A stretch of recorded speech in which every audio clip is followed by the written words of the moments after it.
வணக்க மக்களே, சற்று மொழியான மிக முக்கியமான தகவல் ஒன்று வெளியாகி இருக்கிறதா? தலைகால் புரியாமல் ஆடுவதா? பதவி வந்ததும் பணி வரணும். முதல்வர் விஜயை வெளுத்தெடுத்த இபிஎஸ் அவர்கள். வாங்க வீடியோவை முழுமாக்கலாம். அதாவது தமிழகத்திலே நடந்து முடிந்த இந்த 2026 சட்டமன்ற தேர்தல் முடிவுக்கு பிறகுதான் தமிழக அரசியலில் ஒரு புதிய மாற்றமெல்லாம் நிகழ்ந்து கொண்டிருக்கிறதா. அந்த வகையில்தான், அதாவது தவிகவுக்கு கண்டிப்பாக 108 இடங்களை பிடித்து தமிழகத்திலே ஒரு மிக பெரும்பான்மைய கட்சியாக உருவெடுத்திருக்கிறது. அந்த வகையில்தான் விஜய் அவர்கள் தமிழகத்தின் முதலமைச்சராக பொறுப்பேற்றிருக்கிறார். அந்த வகையில்தான், அதாவது எதிர்க்கட்சியாக இரு திராவிட கட்சியான திமுக மற்றும் மூன்றாவது இடத்துக்கு தள்ளப்பட்ட அதிமுக என தமிழகத்தில் மும்முனை போற்றி நிலவிக் கொண்டிருக்கிறது. அந்த வகையில்தான் அதிமுகவில் ஏற்பட்ட உட்கட்சி மற்றும் விவகாரங்கள்லாம் நாளுக்கு நாள் தீவிரமடைந்துள்ளது.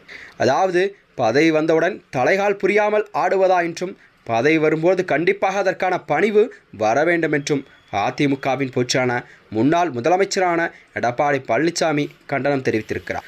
அதாவது அதிமுகவின் பொதுச்செயலாளர் எடப்பாடி பழனிசாமி சேலத்தில் பேசும்பொழுது, சேலம் மாவட்டத்தில் குறைந்தது 7 இடங்களில் அதிமுக வெற்றி பெற்றுள்ளது. தமிழகத்தில் அதிக இடங்களில் அதிமுக வெற்றி பெற்ற மாவட்டம் என்பது சேலம் மாவட்டம். சேலத்தில் அதிமுகவின் கோட்டை என கூட நிரூபித்துள்ளோம். அதாவது அதிமுக 47 இடங்களில் வெற்றி பெற்றது.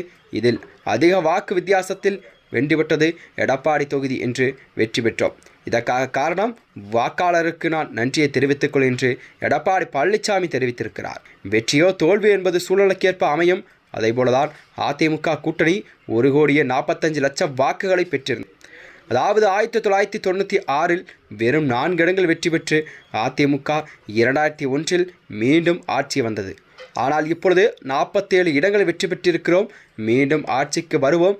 அதாவது 2021 75 இடங்களில் வென்றோம். 2 லட்சத்து வாக்குகள் மட்டுமே கூடுதலாக பெற்று திமுக ஆட்சி அமைத்தது. அதாவது இடைத்தேர்தல் இருந்தாலும் பொது தேர்தலாக இருந்தாலும் அதிமுக மீண்டும் கண்டிப்பாக வென்றே தீரும் என்று எடப்பாடி பழனிசாமி தெரிவித்திருக்கிறார். அது மட்டுமின்றி தவிக ஆட்சியில் சட்டம் ஒழுங்கு சந்தி சிரிக்கிறது. இதை நான் சொல்லவில்லை, முதலமைச்சராக ஆவதற்கு உதவிய கூட்டணி கட்சி தலைவர்கள் இதையெல்லாம் சொல்கிறார்கள். திமுக ஆட்சியில் சட்டம் ஒழுங்கு எப்படி மோசமாக இருக்கிறதோ அதேபோலதான் தவிக ஆட்சியிலும் தொடர்கிறதா. அதை தடுத்து நிறுத்த தவிக அரசால் முடியவில்லை. திருச்சி கிழக்கு தொகுதியில் நன்றி சொன்னபோது கூட முதலமைச்சரை, அதாவது நீண்டு போன கட்சியெல்லாம் என பேசியுள்ளார்கள். அதிமுக நாட்டு மக்களின் கோரிக்கைகளை தீர்த்து வைத்த கட்சி என முதலமைச்சர் உணர வேண்டும் என்பது, பதவி வந்தவுடன் தலைகால் புரியாமல் ஆடுவதும், பதவி வரும்போது கண்டிப்பாக அதற்கான பணிவு வர வேண்டும் என்று அதிமுகவின் பொதுச்செயலாளர் எடப்பாடி பழனிசாமி தவிக அரசுக்கு கண்டனங்களை தெரிவித்திருக்கிறார். அதிமுக 31 ஆண்டு காலம் ஆட்சி புரிந்தது. பொன்விழா கண்ட கட்சி. இந்தியாவில் முதன்மை மாநிலம் தமிழகத்தில் திகழ அதிமுக ஆட்சி நடைபெற்றதே காரணம் என்று கூட அவர் புகழாரம் சுட்டியிருக்கிறார். இந்நிலையில்தான் எடப்பாடி அவர்கள் விஜயை கடுமையாக விமர்சித்து பேசியிருப்பது அரசியலிலே ஒரு புதிய மாற்றத்தை ஏற்படுத்தியிருக்கிறதா. அது மட்டுமின்றி தமிழகத்தின் நாட்டில் சட்டம் ஒழுங்கு பிரச்சனை கண்டிப்பாக முதலமைச்சர் அவர்கள் கையில் எடுக்க வேண்டும், அதற்கான தீர்வுகளை காண வேண்டும் என்று அவர் தெரிவித்திருக்கிறார். மேலும் இது போன்ற வீடியோக்களை தெரிந்து கொள்ள நமது சேனலை மறக்காமல் சப்ஸ்கிரைப் செய்து கொள்ளும். நன்றி, வணக்கம்.